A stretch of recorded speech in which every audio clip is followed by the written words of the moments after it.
Hi hello నమస్తే. నేను మీ Katta Karthik. BRS party working president మాజీ మంత్రి కేటీఆర్ ఇవాళ ఈడీ విచారణకు హాజరయ్యారు. గతంలో ఏసీబీ విచారణకు హాజరైన కేటీఆర్ 82 ప్రశ్నలను ఎదుర్కొన్నానని చెప్పేసి స్వయంగా ఆయనే చెప్పారు. ఇవాళ ఈడీ విచారణలో ఎలాంటి ప్రశ్నలని ఆయన ఎదుర్కోబోతా ఉన్నారు, ఈడీ విచారణకి ఏసీబీ విచారణకు ఉండే సహజమైన తేడా ఏంటి, వస్తున్నటువంటి పొలిటికల్ వార్త కూడా ఈ వారంలో కేటీఆర్ అరెస్ట్ కాబోతున్నారు. ఆయన సుప్రీంకోర్టులో కూడా ఎలాంటి ఊరట దక్కలేదు కాబట్టి ఇప్పుడు ఆయన చెప్పే భాషలోనే లొట్టపీసు కేసు అని చెప్పేసి కేటీఆర్ పదే పదే తన మీద ఉన్న కేసుని ఉచ్చరిస్తూ ఉంటారు. కానీ అదే కేసులో కేటీఆర్ అరెస్ట్ కాబోతున్నారు అనేటువంటి వార్త కూడా చెక్కలు కొడుతున్నటువంటి దీని విషయాల్లో నిజ నిజాలని మనం విశ్లేషణ తీసుకునే ప్రయత్నం చేద్దాం. మనతో ఉన్నారు ప్రముఖ రాజకీయ విశ్లేషకులు కొత్తరాజేంద్రరావు గారు. సార్ నమస్కారం. నమస్తే కార్తీక్. ఇవాళ ఈడీ విచారణకు కేటీఆర్ హాజరయ్యారు. ఎస్. మరి ఎలాంటి ప్రశ్నలని ఈడీ ముందు ఆయన ఎదుర్కోబోతా ఉన్నారు? కేటీఆర్ లేదా బీఆర్ఎస్ పార్టీ లాంగ్వేజ్ లో చెప్పాలంటే ఇది ఒక లొట్టపీస్ కేసు. కాకపోతే పరిస్థితులు వ్యతిరేకించినయో ఏమో తెలియదు కానీ హైకోర్టులో క్వాష్ పిటిషన్ కొట్టివేయటం, సుప్రీంకోర్టుకి వెళ్ళిన తర్వాత అక్కడ కూడా క్వాష్ పిటిషన్ కొట్టివేయటం, సబ్సిక్వెంట్ గా పైగా హైకోర్టు చెప్పింది దీంట్లో ప్రాథమిక ఆధారాలు కనపడుతున్నాయి అని కూడా చెప్పారు. Yes, prima facie misappropriation of funds ఇందులో జరిగినట్టుగా తెలుస్తా ఉంది. ఎంక్వైరీ జరగాల్సిందే, జరిగితే గానీ నిజాలు బయటికి రావని వ్యాఖ్యలు కూడా చేసింది వాళ్ళు హైకోర్టు ఇచ్చిన తీర్పులో. సరే, వీళ్ళు ఆశలు పెట్టుకున్నారు సుప్రీంకోర్టులో కూడా స్క్వాష్ పిటిషన్ డిస్మిస్ చేశారు. ఇక ఆప్షన్ లేకుండా పోయినాయి. దానివల్ల ఏమైందంటే ఈయన ఏదైతే బెయిల్ ప్రొటెక్షన్ ఉందో ఇప్పటి వరకు హైకోర్టు జడ్జిమెంట్ ఇచ్చేంత వరకు అది కూడా ఇప్పుడు ఇది లేదు, అమల్లో లేదు. అంటే ఎట్ ఎనీ టైం ఏసీబీ కానీ ఈడీ కానీ అరెస్ట్ చేయాలనుకుంటే చేయవచ్చు. సో ఇవన్నీ పరిస్థితి మనం ఒకసారి విశ్లేషణ చేసినప్పుడు కేటీఆర్కి దారులన్నీ ఒకసారిగా మూసుకుపోయిన సందర్భం మనకు కనిపిస్తూ ఉంది. ఒకటి. రెండోది, ఈ విషయాన్ని వాళ్ళు కేటీఆర్ అండ్ టీం మొదలే ఊహించారో లేకపోతే లైట్గా తీసుకున్నారో, అరెస్ట్ చేస్తారా చేయండి, జైలుకి వెళ్తాను అని పదే పదే కాంగ్రెస్ పార్టీ శ్రేణుల్ని రెచ్చగొట్టడం. జైలుకి వెళ్తే నేను ట్రిమ్ అవుతా, స్లిమ్ అవుతా, తర్వాత పాదయాత్ర చేస్తా, తర్వాత సీఎం అవుతా, ఇది వాళ్ళు కావాలని రెచ్చగొట్టే విధంగా అన్నారా, లైట్గా తీసుకొని లొట్టపీస్ కేసు కదా ఏమవుతుంది అన్నారో కానీ తెలియదు. దీనికి తోడు యాడింగ్ టు దిస్ అంటే ఆయన అంతటా ఆయన చేసుకున్న తప్పులు ఆయనకి మెడక చుట్టుకున్నాయోమోనని నాకు అనిపిస్తూ ఉంది. ఇంకొకసారి ప్రెస్ మీట్లో ఏం చెప్పారు, అవును నేనే చెప్పాను ఇవ్వమని, పైసలు రిలీజ్ చేయమని నేనే చెప్పాను అప్పట్లో మంత్రి. అంటే ఇవన్నీ కూడా మీరు అన్నట్టు నేనే చెప్పాను అని గంభీరంగా చెప్పడం కానీ, లొట్టపీస్ కేసు అంటాం కానీ, అరెస్ట్ చేస్తారా చేసుకోండి భయపడేది లేదు అంటాం కానీ, జైలుకు పోయి స్లిమ్ అయ్యి వస్తాను తర్వాత పాదయాత్ర చేస్తాను అంటాం కానీ, ఇవన్నీ కూడా కేటీఆర్ అంటే క్లాస్ లీడర్, ఓ పద్ధతిగా మాట్లాడతాడు అనే పరిస్థితి నుంచి కేటీఆర్ అంటే మాస్ లీడర్ అనేటువంటి ఇమేజ్ తెచ్చుకోవడానికి చేస్తున్న ప్రయత్నాలు అని చాలా మంది అంటున్నమాట. అప్పట్లో ఒకటి పార్టీ శ్రేణుల్ని నిరుత్సాహపడకుండా ఉండటం కోసం, రెండోది వాళ్ళల్లో ధైర్యాన్ని నింపటం కోసం, మూడోది కాంగ్రెస్ పార్టీ వాళ్ళని కొంత కించపరిచే విధంగా మాట్లాడాలనుకోవటం. వాళ్ళ స్టైల్ ఆఫ్ ఫంక్షనింగ్ అలా ఉంటుంది రాజకీయం. అందులో భాగంగా వీళ్ళ విధంగా మాట్లాడి ఉండవు. అందులో ఇంకోటి కూడా అనుకుంటున్నాడు, రేవంత్ రెడ్డి మాస్ లీడర్ కేవలం తన పదజాలంతో కాగలిగాడు, బండి సంజయ్ మాస్ లీడర్ తన పదజాలంతో కాగలిగాడు, కేసీఆర్ తన పదజాలంతో మాస్ లీడర్ కాగలిగాడు, నేను కూడా అలాంటి పదజాలాన్ని ఉపయోగిస్తేనే మాస్ లో కనెక్ట్ అవుతాను. ఆల్రెడీ బీఆర్ఎస్ మాస్ ప్రజానీకం అండదండ ఉంది, రూరల్లో లేదు, అది కేసీఆర్ బ్యాక్గ్రౌండ్ ఉంది. కానీ ఇప్పుడు ఈయన కూడా అప్కమింగ్ లీడర్ కదా, రాబోయే రోజుల్లో ఈయనే కదా పార్టీ. అవును, అంతా అందరూ ఆశలు పెట్టుకుంది కేటీఆర్ మీద. సో ఈయన ఎమర్జీ అవుతున్న తరుణంలో కొంత మాట్లాడిన సందర్భం ఏమైందంటే అది ఈయనకి నెగిటివ్ అయింది. ఎందుకంటే కోర్టులో ఇవన్నీ కూడా ఈయనకి అక్కడ వాళ్ళు ప్రొడ్యూస్ చేయడం జరిగింది. ఈ అంశాల వల్ల ఈయన చుట్టూ ఈయన అనుకున్నదే ఈయన చుట్టూ తగులుకుంది మెడకి. సో ఇప్పుడు ఈడీలో ఆల్రెడీ బిఎల్ఎన్ రెడ్డి కానీ, A3 A2గా ఉన్న అరవింద్ కుమార్ కానీ ఈడీ ఎంక్వైరీ ఫేస్ చేశారు. వాళ్ళిద్దరూ క్రిస్టల్ క్లియర్ గా చెప్పిన అంశం ఏంటంటే మా ప్రమేయం ఏమి లేదు, అప్పట్లో ఉన్న మినిస్టర్ గారు ఇవ్వమని చెప్పారు కాబట్టి మేము ఇచ్చాం, మాదేం లేదు, మేము ఉట్టిగా ఆయన చెప్పిన పని చేసాం, ఆయన ఇన్స్ట్రక్షన్స్ ఫాలో అయ్యాం, అంతా కర్త కర్మ క్రియ ఆయనే అని ఇన్ రైటింగ్ లో ఇచ్చారు. అది వాస్తవం కూడా అని ఈయనే ఒప్పుకున్నాడు అంతకుముందు ప్రెస్ మీట్ లో, అది కూడా వాళ్ళు ప్రొడ్యూస్ చేశారు.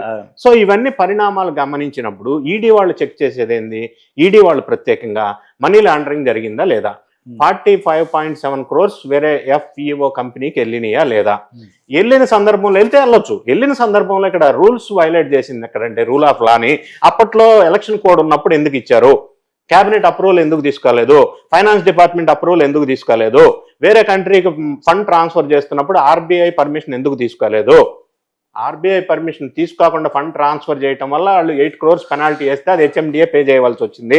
ఇవన్నీ ఎస్టాబ్లిష్ అయ్యటం వల్ల కోర్టు కూడా prima facie misappropriation of funds ఇందులో ఇన్వాల్వ్ అయినాయి అని స్టేట్మెంట్ ఇవ్వడం జరిగింది వాళ్ళ జడ్జిమెంట్లో. సో ఇవన్నీ పరిశీలించినప్పుడు ఈడీ చూసే వ్యూ ఎట్లా ఉంటుంది, funds transfer misappropriation of funds rules అతిక్రమించి జరిగిందా లేదా అనేది వాళ్ళు క్లియర్గా చూస్తారు. అందులో ఎస్టాబ్లిష్మెంట్ ఆల్రెడీ జరిగింది. సో అలాగే ఏసీబీ ఏం చేస్తారు, ఇందులో అవినీతి జరిగిందా లేదా, అవినీతికి ప్రలోభపడ్డట్టుగా ఉందా లేదా కేసు అనేది చూస్తారు.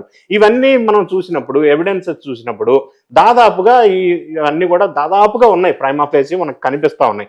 అదే వీళ్ళు క్వశ్చన్ రూపంలో వేస్తారు. మీరు హెచ్ఎండిఏ ఇప్పుడు అప్పట్లో వైస్ చైర్మన్ గారు కేసీఆర్. సో చైర్మన్ పదవిలో ఉన్నప్పుడు ఎందుకు అప్రూవల్ తీసుకోకుండా ఆర్డర్ ఇచ్చారు, ఓరల్ ఇన్స్ట్రక్షన్స్ అంటారు. కాకపోతే అప్పట్లో ఉన్న పరిస్థితుల్లో వీళ్ళు ఏమనుకున్నారంటే నెక్స్ట్ మన గవర్నమెంట్ వస్తుంది, రాటిఫికేషన్ చేసుకుందాం అనుకున్నారు. అది మిస్టేక్.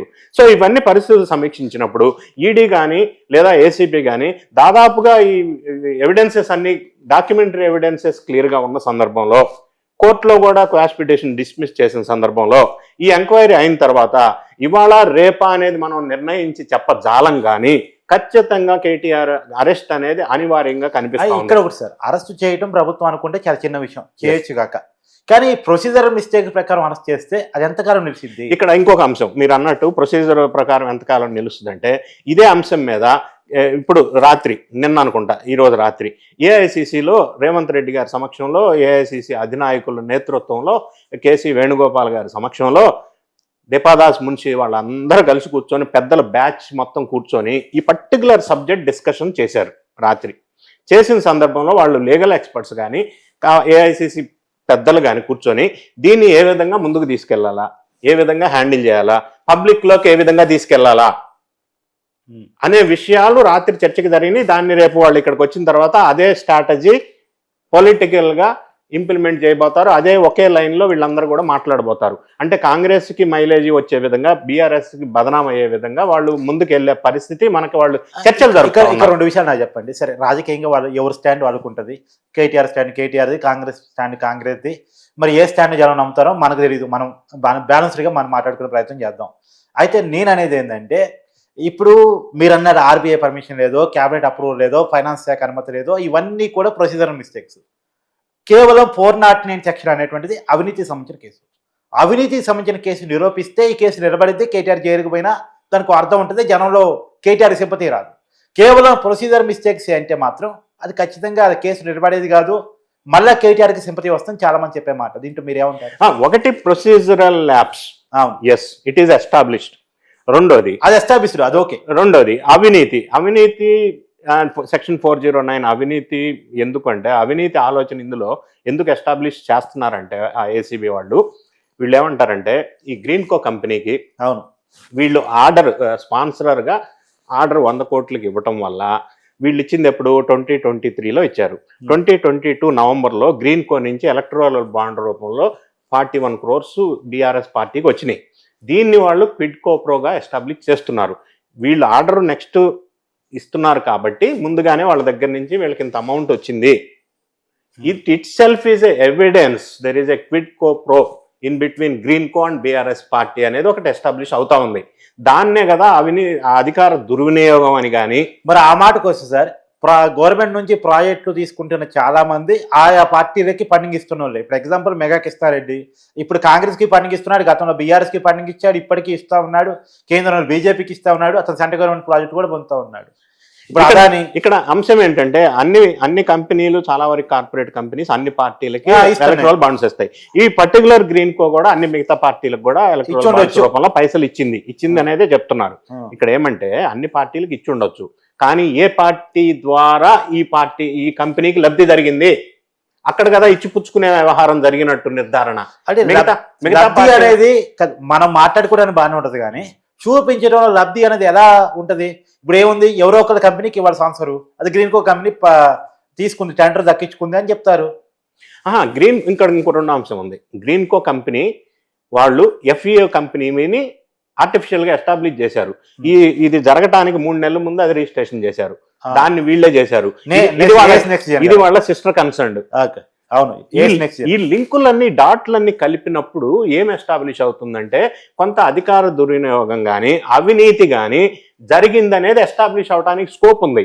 ఆ కంపెనీ ఎవరిది అసలు ఎఫ్ఈఓ, దాన్ని ఎవరు సిస్టర్ కన్సర్న్, ఎవరు స్పాన్సర్? మీరు అనేది ఎఫ్ఈఓ కాదు, ఏఎస్ నెక్స్ట్ జెన్ అనేది సిస్టర్ కన్సర్న్.